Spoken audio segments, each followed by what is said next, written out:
دوستو جنت اور جہنم یہ دونوں ایسی چیزیں ہیں کہ جن کو دنیا کا بچہ بڑی اچھی طرح سے جانتا ہے، کیونکہ ظاہر ہے آپ دنیا کے کسی بھی انسان سے جنت اور جہنم کے بارے میں پوچھیں گے وہ آپ لوگوں کو ضرور جواب دے گا، بس شرط یہ ہے کہ وہ کسی نہ کسی دھرم اور مذہب کو ضرور فالو کرتا ہو، کیونکہ دنیا کے ہر ریلیجن میں کسی نہ کسی طرح سے جنت اور جہنم کا تصور پایا جاتا ہے، یعنی ہر کوئی یہ مانتا ہے کہ ایک انسان کو مرنے کے بعد اپنے کیے ہوئے کاموں کے حساب سے ہی جنت یا پھر جہنم میں جانا پڑے گا، بس فرق یہ ہے کہ الگ الگ دھرم اور الگ الگ مذہبوں میں اس کو الگ الگ ناموں سے جانا جاتا ہے اور اس کے بارے میں الگ الگ نظریات رکھے جاتے ہیں۔ مگر دوستو شاید آپ لوگوں نے بھی غور کیا ہوگا کہ جب کبھی بھی ہمارے سامنے جنت کا نام لیا جاتا ہے تو ہمارے دماغ میں دو جنتوں کا خیال آتا ہے، ایک جنت تو وہ کہ جو مرنے کے بعد اچھے کام کرنے والے انسان کو ملے گی، اور ایک وہ کہ جو آج سے ہزاروں سال پہلے ہماری اس دنیا میں ہی ہوا کرتی تھی۔ ہاں دوستو آپ لوگ بالکل صحیح سن رہے ہیں، ہماری اس دنیا میں بھی ایک جنت ہوا کرتی تھی جس کو ہماری دنیا میں ہی رہنے والے ایک بادشاہ کہ جس کو شداد کے نام سے جانا جاتا ہے اس نے بنوایا تھا۔ مگر اب سوال یہی ہے کہ آخر یہ شداد کون تھا، کس دور میں ہوا کرتا تھا، اور آج کے دور کے حساب سے دنیا کے کس علاقے میں اس کا راج ہوا کرتا تھا،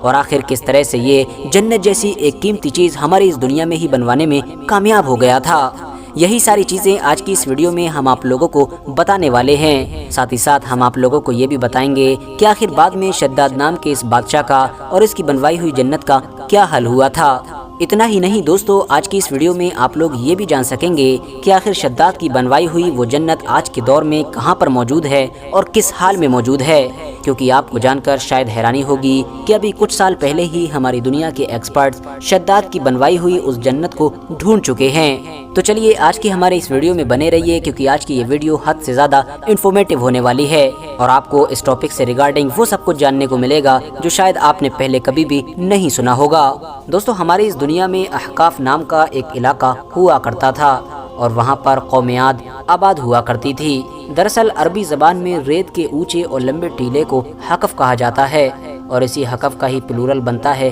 احقاف، اسی لیے اب اس کا مطلب یہ ہوتا ہے کہ لمبے اور اونچے ریت کے ٹیلوں کی جگہ۔ آپ کو بتاتے چلیں احقاف نام کا یہ ایریا آج کے دور کے یمن اور عمان کے پورے علاقے پر پھیلا ہوا تھا اور قوم عاد یہاں پر آج سے لگ بھگ 8,500 سال پہلے آباد ہوا کرتی تھی۔ دوستو قوم عاد کی زندگی بہت زیادہ خوشگوار گزر رہی تھی، کیونکہ ان کے پاس ہریالی تھی، اچھا پانی تھا اور کھانے کو بھرپور خوراک تھی، اس کے علاوہ جانور ہوا کرتے تھے اور جو کچھ بھی اس دور میں ضروری تھا سب کچھ ہوا کرتا تھا۔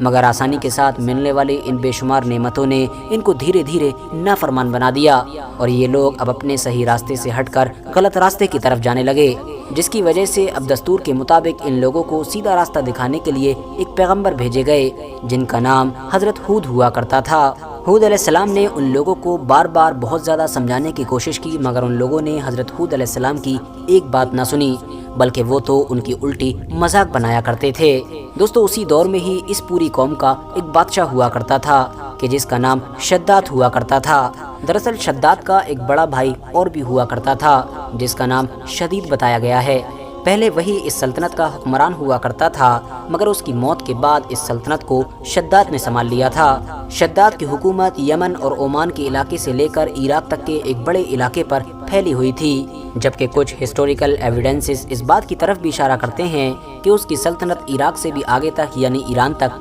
پھیلی ہوئی تھی۔ فی الحال حضرت ہود علیہ السلام نے دوسرے عام لوگوں کی طرح شداد کو بھی سمجھانے کی بھرپور کوشش کی، مگر شداد نے بھی ان کی ایک نہ سنی۔ آخرکار ان دونوں کے بیچ بحث ہوئی اور شداد نے ان سے پوچھا کہ اگر میں تمہارے اوپر ایمان لے بھی آؤں اور تمہاری بات مان بھی لوں تو آخر بدلے میں مجھے کیا ملے گا؟ اس پر حضرت ہود علیہ السلام نے جواب دیا کہ اس کے بدلے میں تمہارے اوپر جنت حلال ہو جائے گی۔ یہ سن کر شداد نے حضرت ہود علیہ السلام سے کہا کہ آخر یہ کون سی بڑی چیز ہے، یہ تو میں بھی کر سکتا ہوں، جس جنت کی تم بات کر رہے ہو یہ تو میں بھی بنا سکتا ہوں، اتنی طاقت، اتنا پیسہ اور اتنی قابلیت تو میرے پاس بھی ہے۔ حضرت ہود علیہ السلام نے اس کو سمجھانے کی بہت کوشش کی، مگر وہ اپنے فیصلے سے باز نہ آیا اور غرور و گھمنڈ میں اس نے فوراً یہ آرڈر جاری کیا کہ ایک جنت تیار کی جائے۔